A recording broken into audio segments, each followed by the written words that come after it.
Эхний мэдээлэл. Улсын хурлын чуулган эх 7 хоногт буюу 9-р сарын ихээр ээлжид бусаар хуралдаж 2026 оны төсвийн тодтголыг хэлцэх алтан бус тав гарчээ.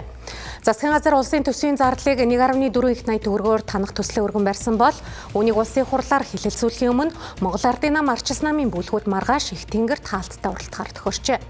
За мөн төсвийн тогтвортой байдлын зөвлөлд тодтголын төсөлд яралтай дүгнэлт гаргах чиглэл өгсөн байна.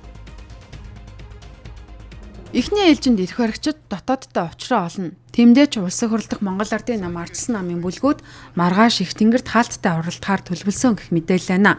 За Монгол Ардын намын хувьд төсвийн таналтай асуудлаар гишүүдийнхээ байр суурийг нэгтгэх нь эхний алхам. Үүний дараа Арчис намын бүлэгтээ ширээний ард сунаа. Сөрөг хүчин таналтын бодлого зардлын эренбийг шүүмжлэн эрх баригчид дэмжлэг авахыг эрмэлзнэ. Ингээд төсвийн хэлцүүлгийн цаадах улс төрийн тохироо эхлэн төсөв бол хэлцэх асуудал тохироон цаанаа өрнөх улс төрийн 8. Улсын хурлдах бүлгүүдийн хэлцүүлгийн үр дүнд зарим таналтыг буцаа нэмэх, зарим зардлыг өөрчлөх хувилбар гарч болзошгүй. Үүний зэрэгцээ засгийн газрын бүрэлдэхүүн цэлгээ хийх, зарим сайдын суудлыг өөрчлөх асуудалч яригдаж болзошгүй маа. Ийхүү улсын төсвийн 1.4 их 80-ийн таналт зөвхөн төсвийн тоо бус намрын улс төрийн тохирооны эхлэл боллоо. Хоос улс төрчдөөс биш илүү их эв нэгдлэр давж гардаг. Тэгэхээр энэ өвөл бол маш хүйтэн өвөл болно. Тэгэхээр энэ хүйтэн өвлийг бол дотоод эв нэгдлэр улс төрийн намууд ч гэсэн илүү зөвшөлдсөж ойлголцож нэгдэж улс орныхоо үндэсний язгуур эрх ашигын төлөө хамтдаа одоо ажиллаж давж гарна гэдгийг бас бусад улс төрийн намууд болон ард иргэдтэй уриалж байна.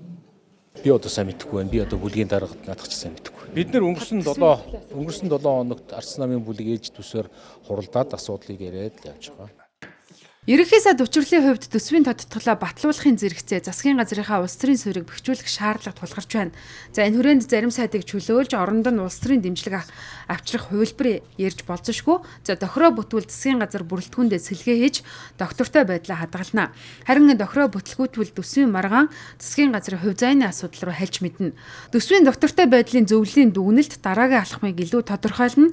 Харин улсын хурлын ээлжид бус чуулганаар төсвийн тодтголтой хамт улс төрийн тохироонууд гарч болзошгүй. За ингээд намрын улс төр 1.4 их 80-ийн таналтаар эхэлж байна. Цаана суудлын тооцоо, дотор нь улс төрийн тохироо, дээр нь төсвийн маргаа өрнөх төлөвтэй. За мөнгө танахаар эхэлсэн намар сандал хөдөлгөх улс төрийн тохироогоор үргэлжилж мэдгээр байна.